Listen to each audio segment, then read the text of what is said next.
We've decided to stop making the show until we hear more news on Hollow Knight Silksong. What's that? Oh, we can't boycott? All right, let's go. Welcome to Triple Click, where we bring the games to you. Today we are talking about the wonderful old-school JRPG Final Fantasy VI. Does Kirk love it? Does Maddy love it? Let's find out. I'm Jason Schreier. I'm Kirk Hamilton. And I'm Maddy Myers. And we are back for another episode. Hello. Hello. Hello. Here we are. Nice to see both of you. Today we are going to talk about Final Fantasy, and I'm very excited about that. But first, we should say that if you like Triple Click and you want to support us, you can become a Max Fun member. Become a member of our fine network that we host the podcast on, and you can help us make the show, become part of this whole grand experiment that we've created here.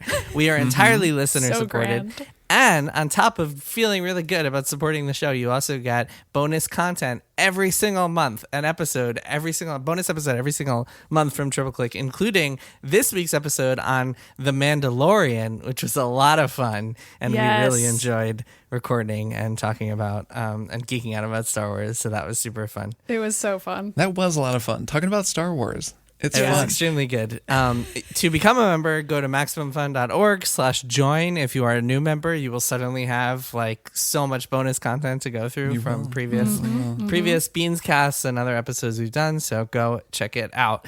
But for today's episode, we are going to talk about Final Fantasy VI. A little bit of backstory here is that in 2020, as we do every year, we all made some predictions. Whoever won the predictions bet would get to pick a game for all three of us to play as part of our game club here on Triple Click. Kirk and I both won this year, so yes. We were playing both of our games, Half-Life 2 for Kirk and Final Fantasy VI for myself. We are starting with Final Fantasy VI. For this week's episode, we all played up to the Opera House, which is like maybe 20%, 30% through the game. And I'm so curious to hear your thoughts. So I have played the game a bazillion times, including just again now for this show. Kirk, you played the game once with me. Maddy, you have not played the game at all. So Ever. I really want to hear your take. What do you think of this game, having played through the Opera House? Are we starting with me? Yes. Okay. You're up. Well, no pressure. I'm having a tough time, Jason. I really feel like I'm being paid back by making you play Kirby last year when I won the bet, and I know you didn't enjoy it. And playing Final Fantasy VI is like, this is not the kind of game I would have ever played in my life. I would never play this game. I would never attempt to beat this game ever. Tell me what you don't like about it. I will. Well, let's start at the top. So like the Opera House is perhaps the most incredible thing ever in this game so far. It's such a good scene. I understand, having seen it now and experienced it now, why you asked us to play up to this point, because even in the midst of playing it, I could feel my memories of every tedious thing that I had to do prior to that point melting away, like the ghost train level and the serpent trench and like so many random battles every time you walk even a foot anywhere that is like, okay, here we go again. Like, time to battle some of the same 6 guys again. Like, all of that melted away, and I was like, look at this Opera House, look at these incredible visuals, look at this entire opera that they've written for the game using this like audio, like having the engineer in using like the Game Boy audio, since I'm playing that version of it, to make it sound like these characters are singing and you can like sing along with them. And it's so freaking cool to like have something that theatrical and bombastic in like a Game Boy game that I have hitherto not enjoyed that much. But I get, like, I'm already forgetting it because I'm like, I see now what this game is capable of narratively and like creating an environment and a space that you can explore. Like, those things about the game are so great. But then there's so much tedium as well in this game. There's so much about it that is slow as heck. And I think part of what's biasing me against it was, the listeners will remember, I recently played the original Final Fantasy VII and talked about it on this show.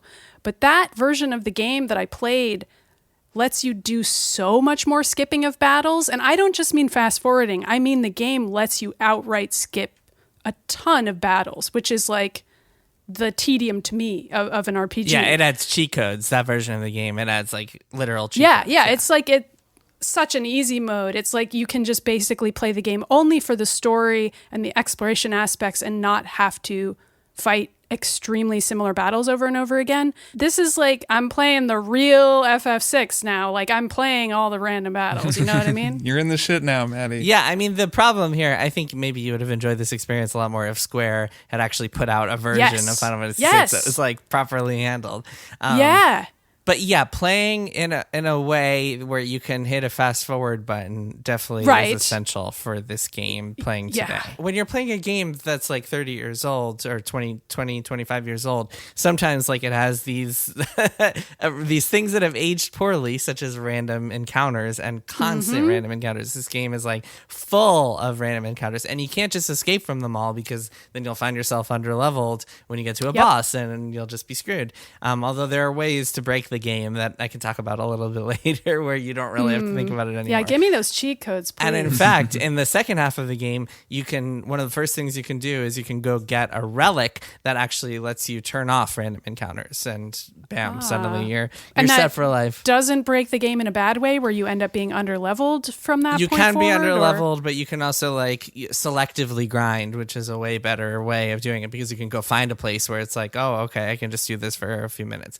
One thing that I will say, Maddie, and then I'll throw it to you, Kirk, for your overall impressions, is that as a kid playing this, I think that first of all, I think you have more tolerance for tedium as a child when you're playing video games. Oh God, yes. I wish I could have played this when I was 11. I mean, that's what I keep thinking, is like, I would have just explored it forever. I would have played it for 100 hours. It's a huge game. You have no idea where to go if you're not using a walkthrough, which I am unashamedly using a walkthrough because I'm trying to beat the game. Great, totally fine. But if I were a child and I were just exploring it, I mean, I dealt with random encounters in games as a child. I just was like, whatever, this is the game. I'm just going to play the same thing over and over again because that's what it is.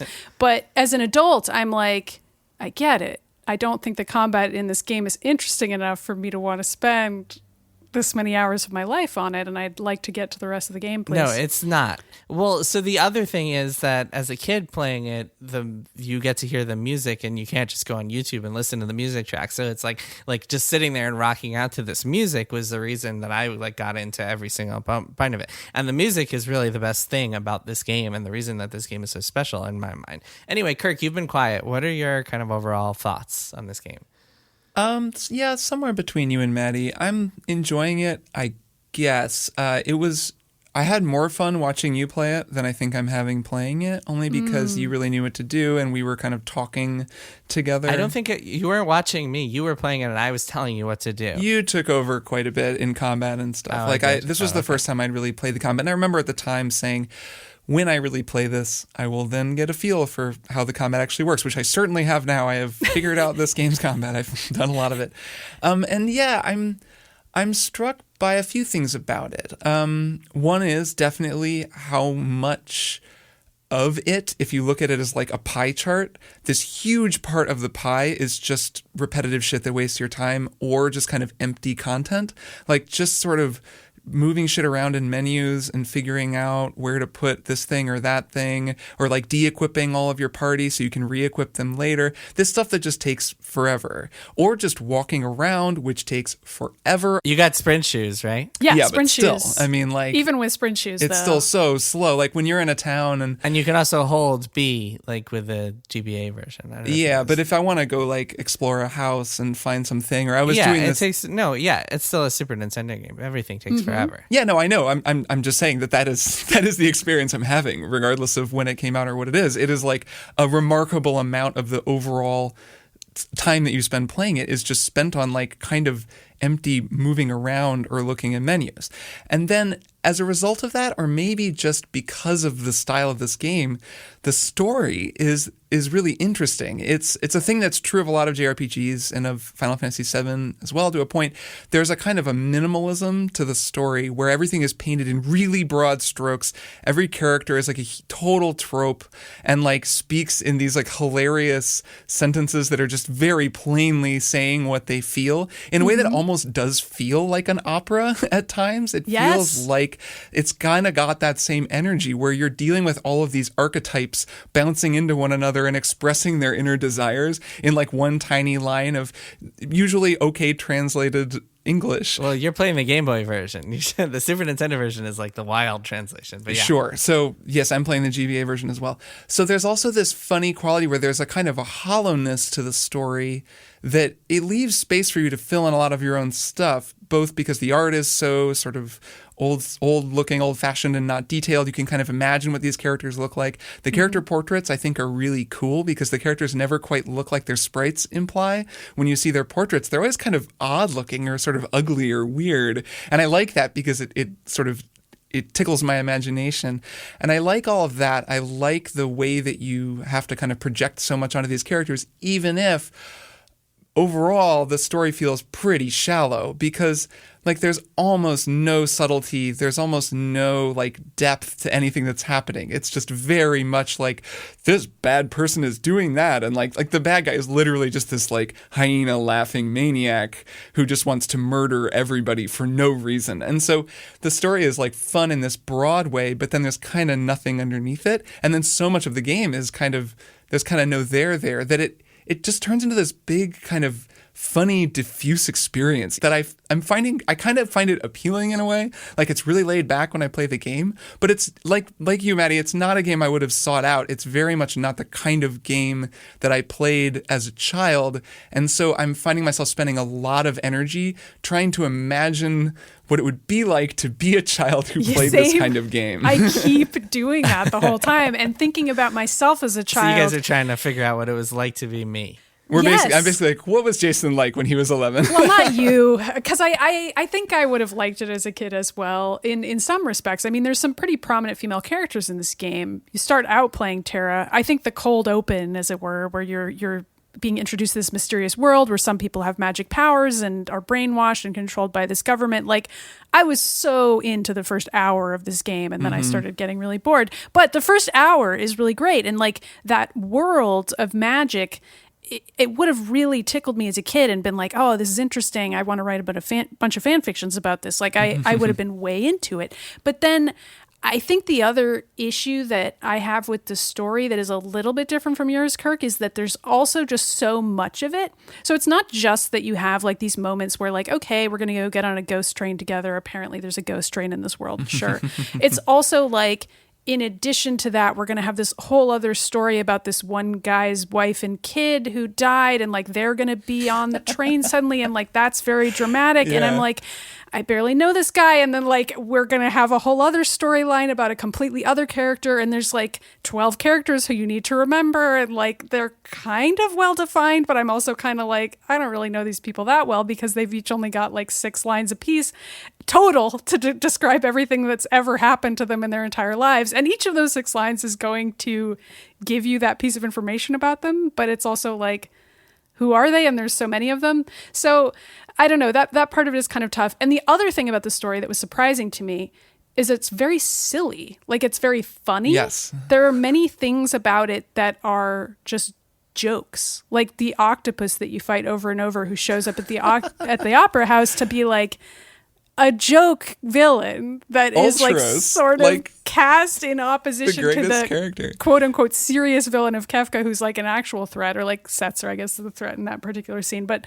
both of those villains are already so silly that I'm like, did I need an even more silly villain in Ultros to like help mitigate the fear that child me would have had at like how scary like the wizard guy seems in this game? But don't worry, there's also this octopus who's like even sillier. It's like, it just feels like it's for kids. You know what I mean? Like, not in a bad way. Tonally, it is a totally weird game. Like, yeah. It's really like... Oh my God, just wait. I had the same thought I have this in my notes. It's just like, is this just basically a Marx Brothers movie? And I know that it becomes much more serious. I know there are like big dramatic things that happen, but like, how serious could this game ever be given the baseline is really absurd reaction, like shots of little sprites, like making huge googly, like, Looney Tunes eyes, and then just really funny looking stuff happening. Like slapstick stuff where like when Celes, I don't know how to pronounce any of the characters' names. I'm sorry. Celes, fine. when she like decides whether she's going to be Maria or not, she like comedically runs into the door and smashes up against it, falls over pratfall style, and then runs through the door. Like there is slapstick comedy in this game. Why? One of my favorite things is I do love the little sprite animations, as silly as they are and as weird as that they make the tone of the game. It does make it just all feel like this ridiculous Saturday morning cartoon. There's a scene where what's his name, the knight, he has like the samurai abilities. He's like the knight of the king. Cyan? Yeah, comes out to like face off against the head of the other army, and it's like the Imperial army is trying to take down the castle, and there's just guys like jumping at the wall and then falling on the ground. Yes, like, that's yes. Like they can't get up the wall, so they're just like bouncing off of it. They forgot their grappling hooks, man. It's so funny. It's like a dramatization in this very silly way of a siege. Like, and it's like Tom and Jerry's version of a siege. Okay, so I have to get out a couple things. So first of all, Kirk, Go ahead. To the point, I've been wanting to respond to this for a while. To the point you made earlier about the story being very broad. Did you guys both take Edgar and Sabin to Castle Figaro after the Battle of Narsh, like I told you? Yes. Of course. So one of the highlights of the storytelling in this game for me, and this is, again, with the giant caveat that this is storytelling from the early 90s, so video game storytelling has changed quite a bit in that, is that there's these optional scenes like that where you find out what their deal is, and that Edgar like took one for the team and flipped a coin and was like, so basically Edgar flips a coin and he says, whichever of us wins this coin gets to do what we want, gets to go be free, and the other one has to stay behind and rule the kingdom.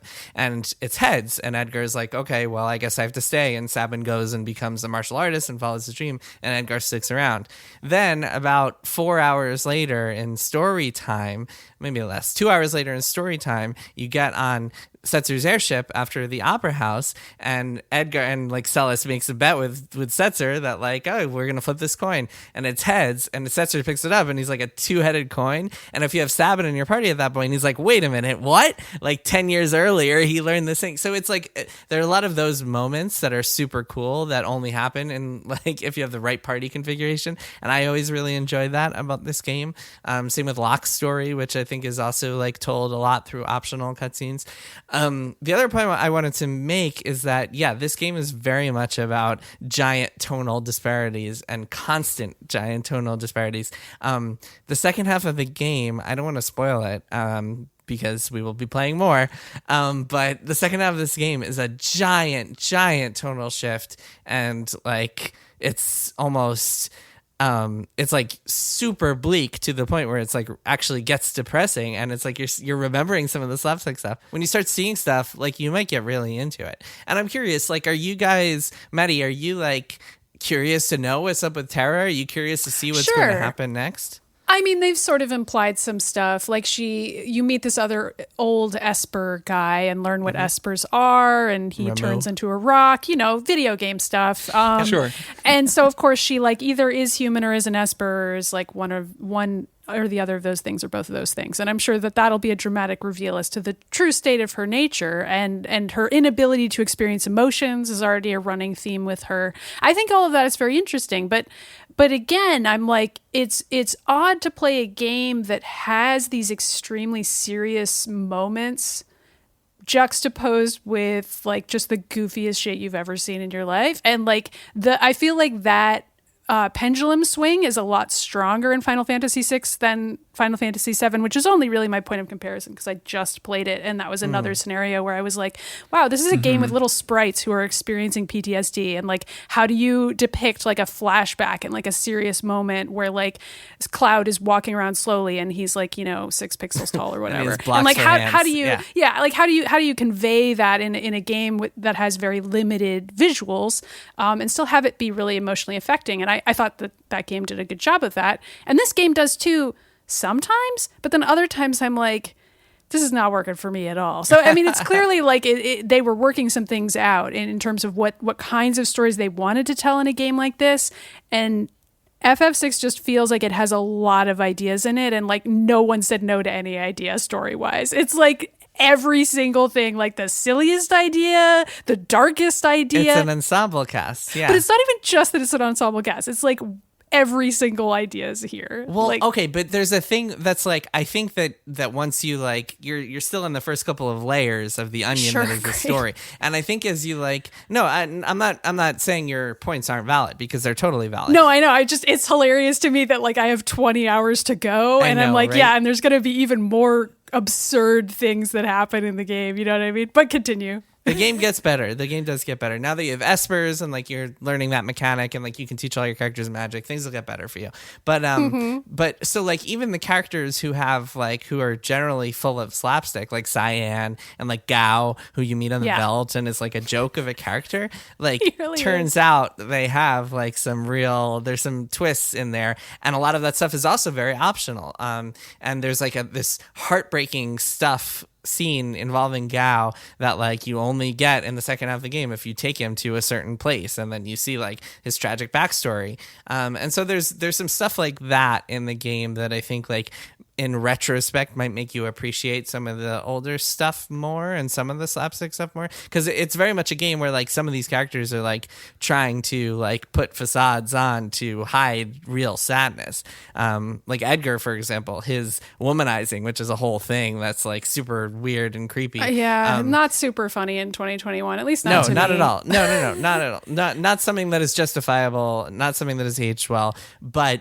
as a character, at least my read on it is that like that is very much like a facade to hide like a lot of bleakness that is inside of him. Not saying this is cool or something that should be there. Right. But I mean, I would say a lot of the game has a sort of like, oh, it's funny for all the male characters to be attracted to the female characters around. There's quite a bit of that, but which I would say fits into the overall slapstick and almost opera-esque mode and tone of the game. But Jason, also, I think that everything you're describing speaks to the sense I have that this game was built to be something you feel nostalgic about. Because again, even as I'm playing it, I am already only remembering the best parts of it, because the best parts of the game, like the Opera House that we mentioned, are quite good. And the parts of it that are kind of weird or silly are easily minimized in the face of the other hours of content I've experienced that are stronger or sadder. And I can already see how if the last chunk of the game, last third or whatever it is very dramatic and has a certain tone that is much more internally consistent and like has all these twists and turns, that will be what I'll remember. And what you probably remember when you play, and then you're like more easily capable of shrugging off like the sillier things or the more tedious things in the game that you're like, well, that stuff is kind of dumb, because you're remembering all the good shit, but it's still like a 30+ hour game that has a lot of extraneous tedium in it, which is really just because it was made in 1994, you know? Yeah, something you said, Maddie, that I think is interesting and very true is that it feels like they had a billion ideas and no one said no to any of them.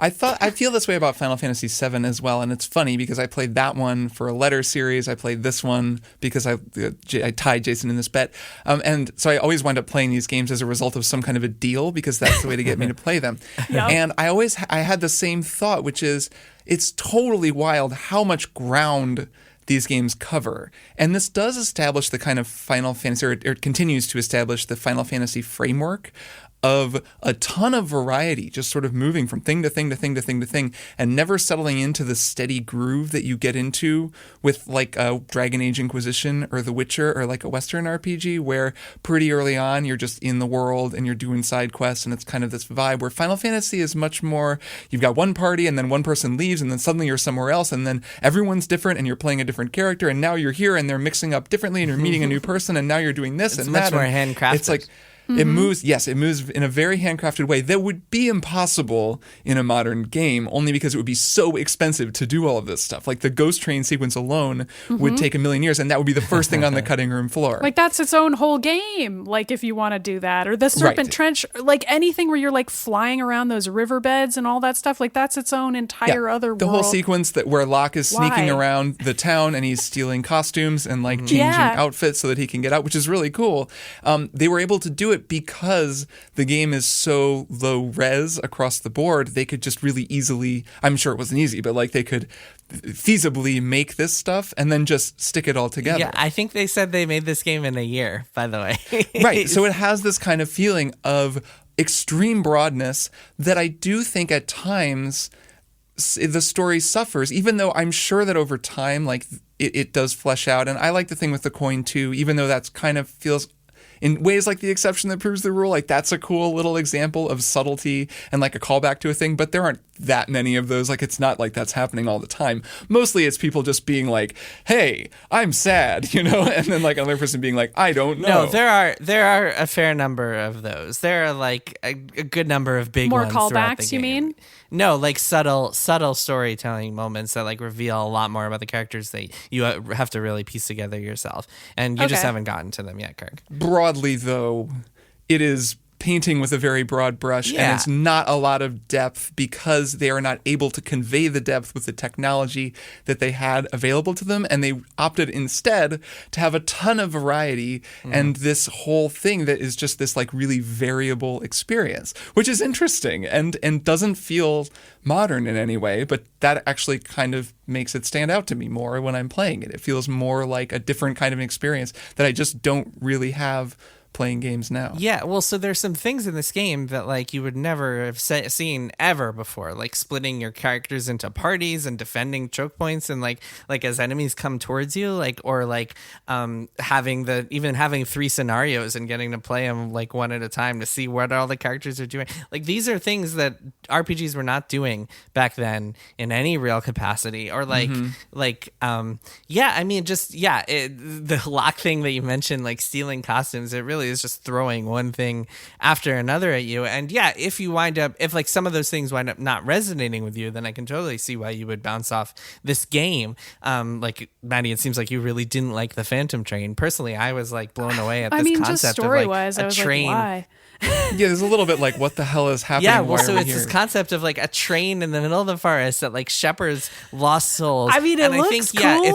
it's a problem that like you're expected to give a shit about Cyan and his family when you literally just met them, right? And he's like the 9th character that you've met or something. Right. I feel bad that I laughed at that. I was laughing in incredulity at it. I was like, what is this video game doing? Well, but also like to circle back, Jason, do you like it when the game makes you split up your parties and defend choke points? Like, do you think that's fun? This is a leading question. I clearly don't think it's fun for my tone of voice, but like genuinely, do you enjoy that combat aspect? I mean, so the OP way, I should have given you this as a tip, but the pro way to play that is to just stack one party and just kill all the dudes with a single party instead of like worrying about splitting. Well, you can't avoid them all. I mean, I guess we're talking about the Narsh battle here. If that I played that multiple times before I finally got through it. Oh, that sucks. Okay, yeah, I should have told you. Like, you stick your best characters in one party, and then you can just get them. You just stay up top, and you just get them all with that one overpowered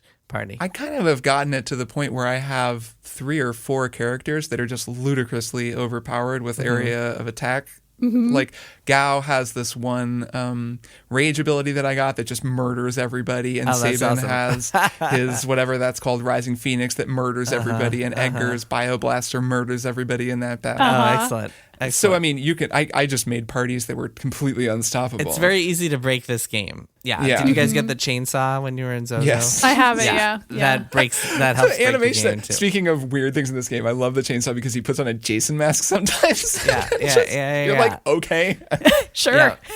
And there's even more stuff that is like this game is very much like the directors watched a ton of movies from Star Wars, which is kind of the big overarching influence here, to like Rush Hour, which is very like Sabin scenario, and like Sabin and like Cyan and Shadow in the camp is like very buddy cop movie, and it just like they took a bunch of movies and just slammed them all together. This is also the first RPG that is like really cinematic and like plays around with camera pans and like different perspectives and stuff like that. I do like that aspect of it. Yeah. Same. I think that some of the things they do a trick where the camera will be panning downward as scenes play out. This is, I think, Edgar is having a memory of their father dying, I think, during that scene, and the camera like it's basically sliding by overhead, which is they don't have very much to work with in terms of perspective because it's just this top down, they don't have a lot of degrees of camera freedom, but they're still doing this stuff. Or the focus, I like the way that things come into focus and then become more pixelated as they go out of focus. So when like a huge explosion happens, the world kind of shifts out of focus and you can tell, something like just happened. They're very clever with some of that stuff, I think. Yeah, so the point you guys are at, okay, so you've seen the Battle of Narsh, Terra Mara has flown away in her pink naked form. And superpowered Esper form. Her Super Saiyan form, yeah. Yeah, kind of, yeah. I think at this point in the game, I mean, like, this is where the story really starts to pick up. But the Opera House, I want to talk about the Opera House specifically because, like, obviously you guys seem to both really enjoy that sequence. And yeah, that was one of those things that just, like, blew people's minds when we were growing up because there's been nothing like that, like an entire friggin' musical in a video game. Like, it was ridiculous for the early 90s. Even today, it, like, still holds up incredibly well. And just the idea that you would play as Celes, like, through this scene and, like, have to pick your lines, and the music is just incredible. Fun fact, the opera theme is actually, like, a base for, like, Aris's theme, which I'm sure you know, Kirk.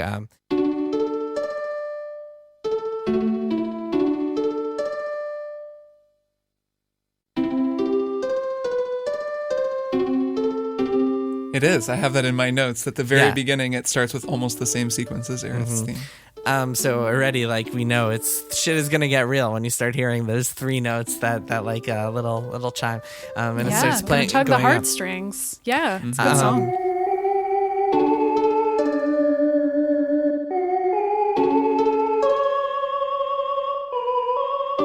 Yeah, I mean, so like, you can see, as uneven as you might have found it. Yeah, I think you have a very good point, Maddie, about, like, really having these memorable moments. And I bet if you ask some people who, like, maybe haven't played it 20 times like I'd have and know the whole game by heart, but, like, maybe played it once as a kid, they might be like, oh yeah, the Opera House, or, like, a couple other things. And that's really what stands out in their head. Oh, yeah. Or, like, specific character moments. I mean, obviously I'm not far enough yet, but even I can remember, like, just a few lines about each character that I'm like, of course, those are the moments that define them. And then I'm already beginning to forget some of the lines that people said where I'm like, wait, what? Who are you? Like, even like all the guys hitting on the girls in this game, which annoys me every time it happens. It's also very forgettable because it's just presented as a joke every time that's, like, not really key to the story and, like, the actual romances that unfold. Except for Locke. So when Locke hits on people, it's actually key to his story. But yes. Well, his thing for Celes is very much a key to his story. It's clear that Locke has actual feelings for Celes, although he also has, like, a dead girlfriend in a box in his village. So, like, that's he sure does. I saw the flashback with that. It was very funny. What happened exactly? It's like he... Okay. Should we say this is funny? These are things I can tell are not supposed to be funny about the game, but they are kind of. When I say funny, I mean it's ridiculous. Like, it's not. It's a tragic backstory because wait, what happens? They, like, went to a cave. Remind me what happens. So, with like, her. they go into a cave together. Oh, so she gets amnesia. Yeah. He's walking across a bridge. The bridge is about to collapse. She runs out to the bridge to push him off of it while it's collapsing. She's very brave. She falls. She gets brain damage of a kind. She loses her memory of this incident and also loses her memory of who he is, but not who her parents are. So she has some memory loss.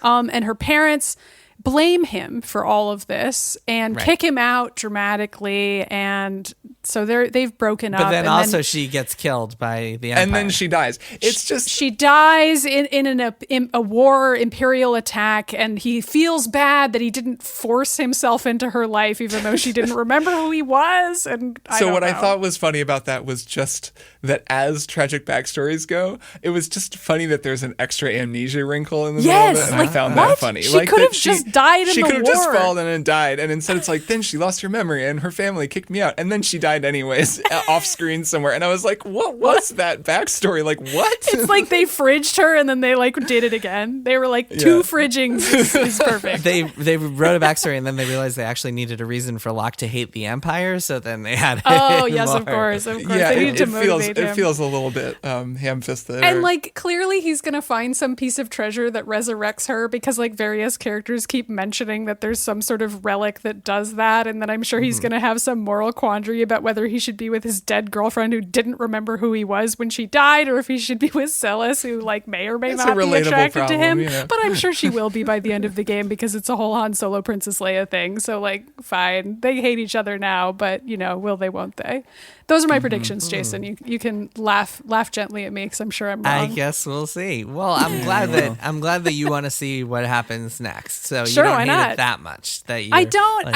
I think the story's fun, and I am laughing at it, but like not in a way where I dislike it. I'm laughing at it in a way where I'm like, this is fun, and I want to know what will happen. The things about the game that I don't like are the tedium that I mentioned. Like, it is just. There's so many systems in it. And like Kirk said before, like there's a lot of menu navigating and like even just little things like the change from 6 to 7. Like in FF7, they actually show you how much your total HP is on that front screen. Whereas in this game, you just have to remember in your mind, like, oh, that person has over 400 HP and now they're all the way down to 179. I should heal them up and they'll actually be quite strong.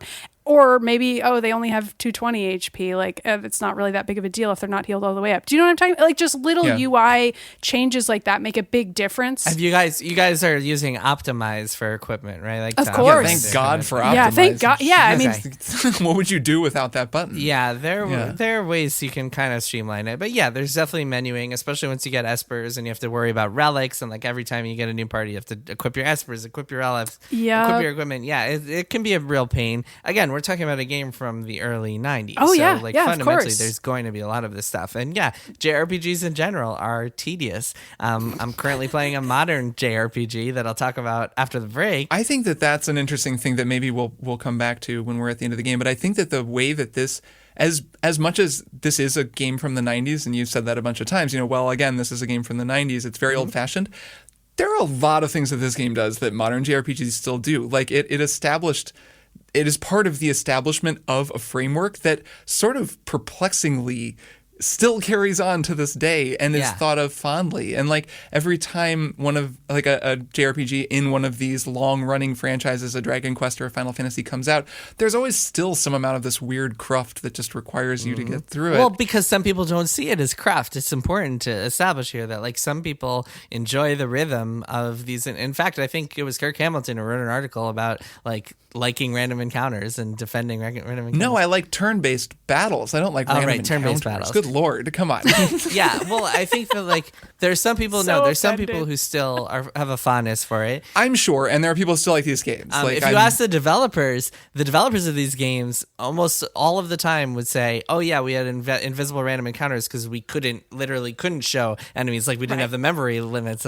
And that's why when you get a remake of these games, you get Final Fantasy VII remake, where it's like a totally different combat system that's a lot more fun and engaging because a lot of this stuff is like shorthand. Even the concept of a world map is very much like shorthand because they couldn't create an entire like life scale vivid world map, so they have to like create this facsimile of it. And that's the case of like these enemies popping out of nowhere and all this other stuff. And so yeah, to your point, Kirk, I think it's interesting that like some of that stuff is carried on. And yeah, I'll talk about that a little bit more after the break. We do have to wrap things up shortly, but yeah, any final thoughts, anything that we haven't discussed that you guys want to share? Maddie? I don't know if I would recommend that people play this game because that's kind of a sad statement. I'm sure some of our listeners are playing along, but I feel like I would recommend this as soon as there's a good port of the game where you can actually do the kind of skipping that I think would seriously improve the game. Like on the level of the FF7 port that I played that I really enjoyed, and of course that game still has its many faults, it's just easier to play in that format. Playing the original version of FF6, especially if you're a listener who has really fond memories of the game, just preserve your fond memories in Amber because those are all accurate. There's great stuff in here. Like, keep your fond memories. And then when there's a really good port, maybe play it then. Those are my thoughts so far. Kirk, any final thoughts before we move on? No, we've gotten up to where you and I stopped when we streamed it together all those many years ago, and I'm looking forward to seeing what happens next. I mean, looking forward to doing the Beanscast on it. Yes, I'm very much looking forward for you to hear what both of you think. And yeah, we'll be doing a Beanscast on the game once we've all played through the entire thing. Maybe we'll talk about it more in future episodes besides the Beanscast. I don't know. We'll see. We'll see how it goes. All right, why don't we take a break, and then we'll be back with one more thing. Hey, kid. Your dad tell you about the time he broke Stephen Dorff's nose at the Kids' Choice Awards? In Dead Pilot Society, scripts that were developed by studios and networks but were never produced are given the table reads they deserve. When I was a kid, I had to spend my Christmas break filming a PSA about angel dust. So yeah, being a kid sucks sometimes. Presented by Andrew Reich and Ben Blacker. Dead Pilot Society, twice a month on MaximumFun.org. You know, the show you like, that hobo with the scarf who lives in a magic dumpster. Doctor Who? Yeah.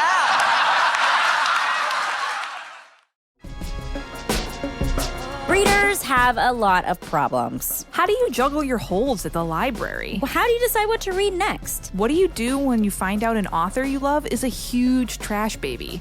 I'm Brea Grant. And I'm Mallory O'Mara. And we're the hosts of Reading Glasses. We're here to solve all your reader problems, and along the way, help you figure out your reader wheelhouse, which are the things that will absolutely make you pick up a book. Our listener favorites tend to be magic and a woman on a journey. And also birds for some reason. Your reader doghouse. Yeah, that's the things that'll make you avoid a book. Ugh, love triangles stress me out so much. Reading Glasses. Every Thursday on MaximumFun.org.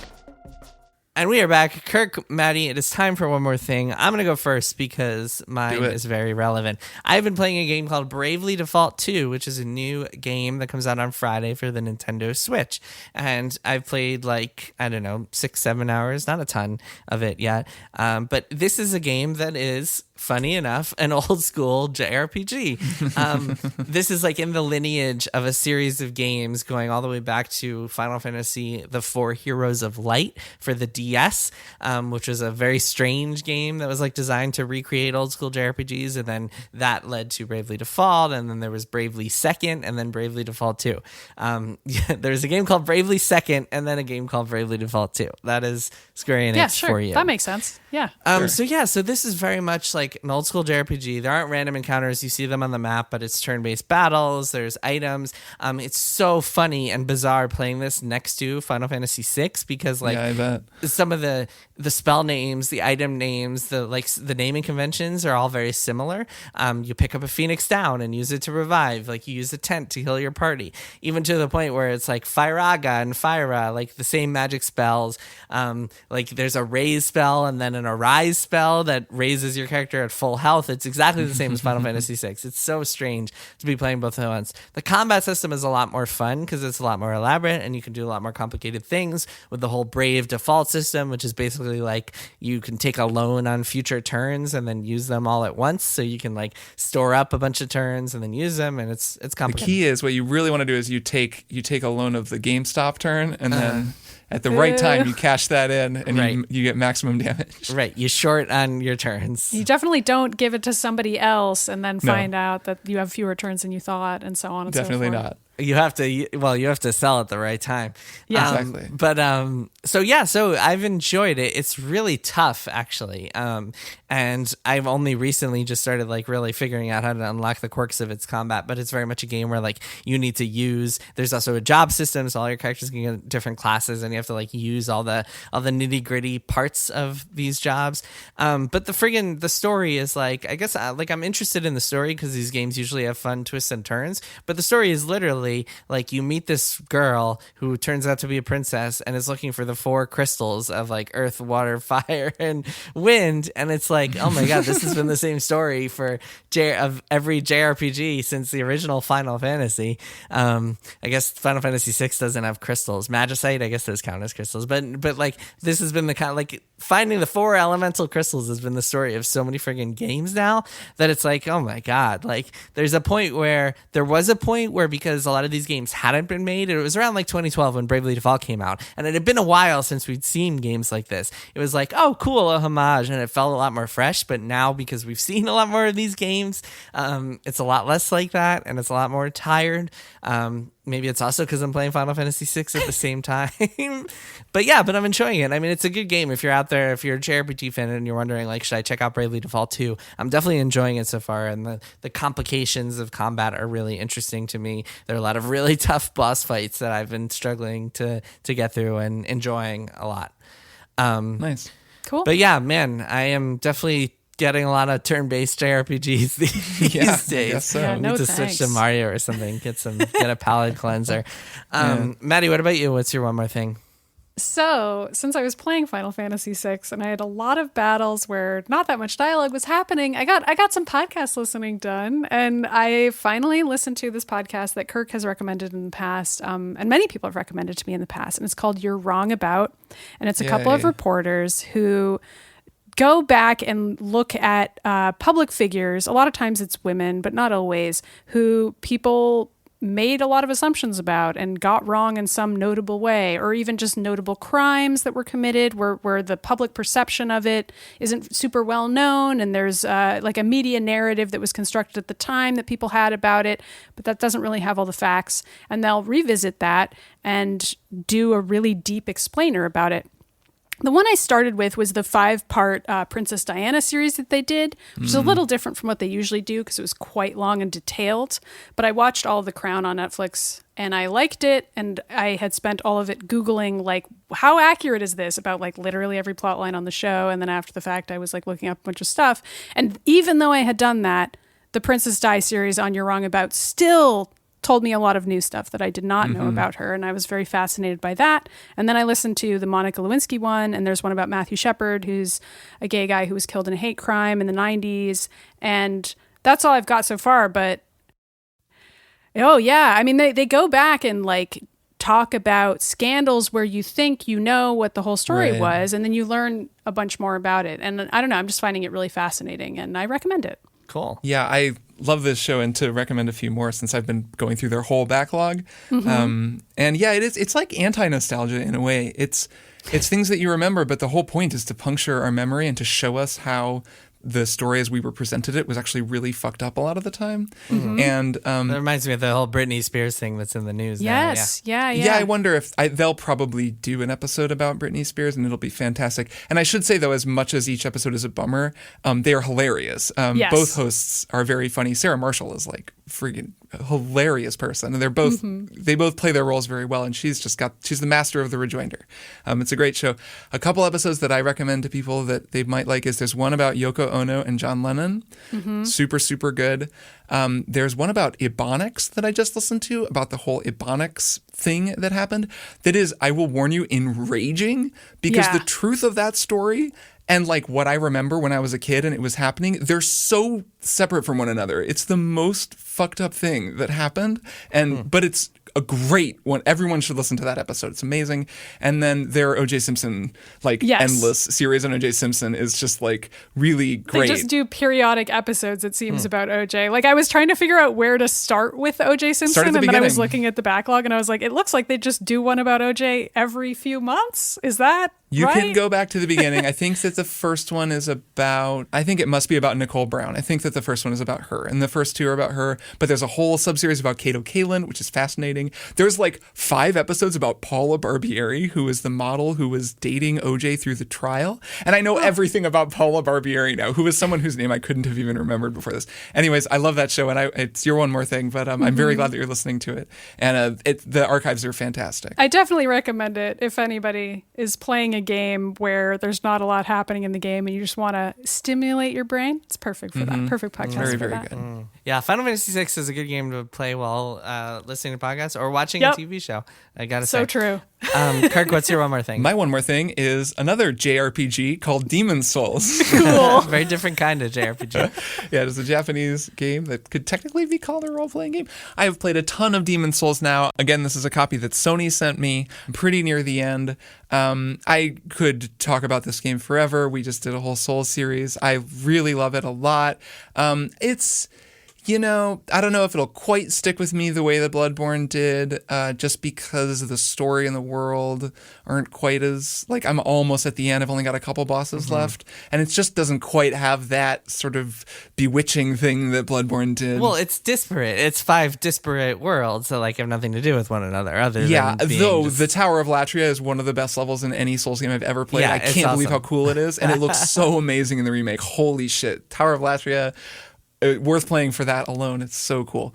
And it kind of has some Bloodborne energy, Latria, too. I think that's why I liked it. Yep, when you go down, yeah. A couple thoughts on this game. One is these games have the funniest difficulty curve of any games I've ever played, in that they're very, very difficult at first. And then they reach a sort of point where it's pretty balanced and you feel in control. And then they become so easy by the end. And I am ludicrously powerful. I am a god among men. And I waited to go to all the other worlds. I played through 1-1, 1-2, then 2-1, 2-2, then 1-3, up through 1-4. And I was really high level by the time I went to Latria. And I just crushed my way through Latria. Like I was untouchable through the first Archstone. Then the second one wasn't even hard. I beat the final boss on my first try. I beat like every boss on my first try because I'm so powerful. Well, also because the bosses in this game are actually super easy, even if you're not that powerful. The bosses in this game are like really... Yeah, but I mean, like there's like a boss in the Valley of Defilement where I could just shoot him with a bow, and he's supposed to heal himself to make that impossible. But my bow does so much damage because I'm so high level that I just killed him in like 30 seconds of just shooting him. Like it really is like. I've kind of busted it. I'm too powerful. And it's funny, this happens to me in a lot of these games. This happened to me the first time I played Bloodborne, and there are still challenging things. There I still die against some of the later bosses in each of the worlds. But it really is. It becomes very easy. And I can see why people say the real Demon Souls begins here about New Game Plus. Because when you get to New Game Plus, you have all your gear, you're at the level you're set at, but you're not going to scale anymore when you level up, really. It's like gets pretty diminishing returns. And then you have to do the whole game again, and everything is as hard as it should be, which I would do if I weren't, I'm probably not going to do that just because that would take a really long time. I thought you were gonna say people say the real Demon Souls is Sekiro because you can't out level anybody in Sekiro. Well, so and that is, I think, that is an interesting another way in which Sekiro sets itself apart from these other games and is again the exception that proves the rule. Like we talked about on our Souls episode, that it doesn't do that and is just an equal level of challenging throughout, which is cool if that's what you want. Even though I actually sort of like this rhythm and I like that New Game Plus lets you keep going and find that balance. Another thing I wanted to note is the world tendency system in this game is super cool, and this is a unique feature to Demon Souls, and that is that depending on certain actions you take in the world, each of the worlds you're going to achieves a lighter or darker tendency. And this is something I'd always heard about, but I didn't understand it. And didn't understand it for a little while playing the game, to my detriment, until I looked it up. But basically, if you die a whole bunch as a human in one of the worlds, your world becomes darker and darker, like that world does, until it's pure black. And then there's like really tough enemies everywhere and everything gets super harder. And it's very hard to raise yourself back up to a pure white tendency, but you need to be at a pure white tendency to get some items in the game or have some quest events happen.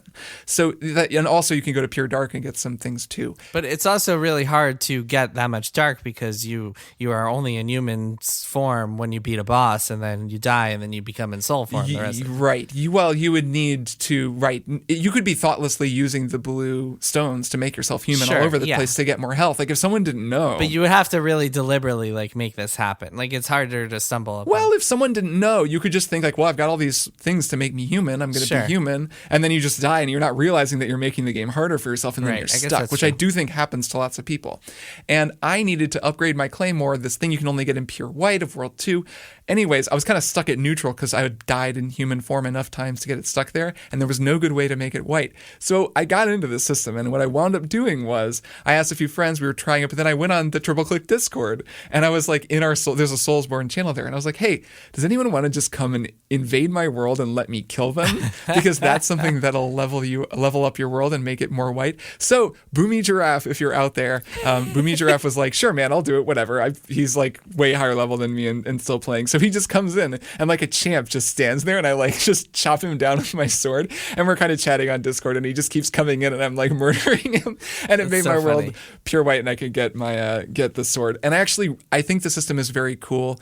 I think it's badly explained, and the one thing I wish is that if you could go and co-op against a boss in the same world, I think that should raise your world tendency, and it doesn't, which I think is just like a weird oversight. It should, because then if you got screwed, you could like just go play co-op online and and like raise your world up, but you can't do that. So instead you have to kill invaders, which just feels like it forces you to do the thing I did, which is just kind of not the spirit of multiplayer. Mm-hmm. And the last note is I'm very glad that I paid for PlayStation Online, PlayStation Plus, because that plugs the game into play online. I played the first few hours offline and then was like, I guess I'm gonna do this. And I like found a deal on PS Plus and paid for a year, and like the whole game just came to life. Like all of the little notes came in, the little ghosts were there, the red spots, everything, and it reminded me that I love that about these games. So I was glad that I was playing online, and then have been going and playing co-op with people and like just helping out. It has a kind of a Monster Hunter energy there.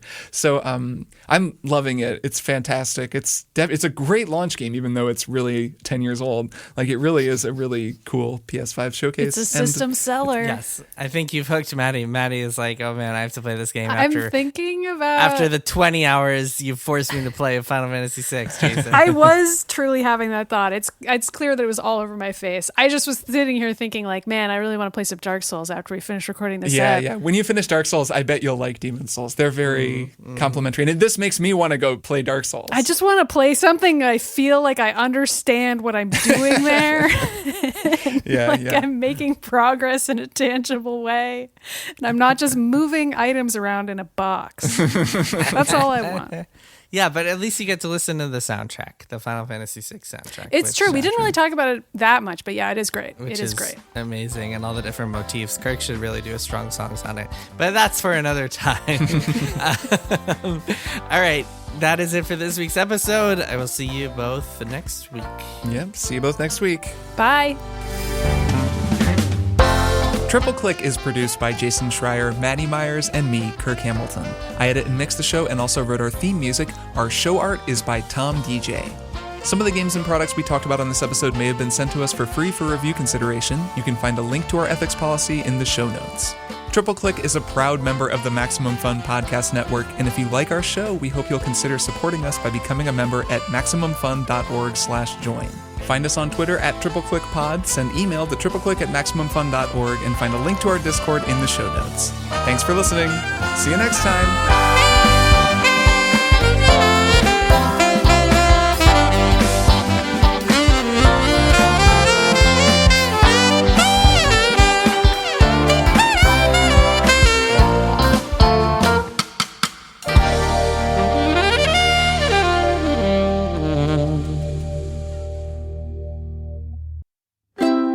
MaximumFun.org.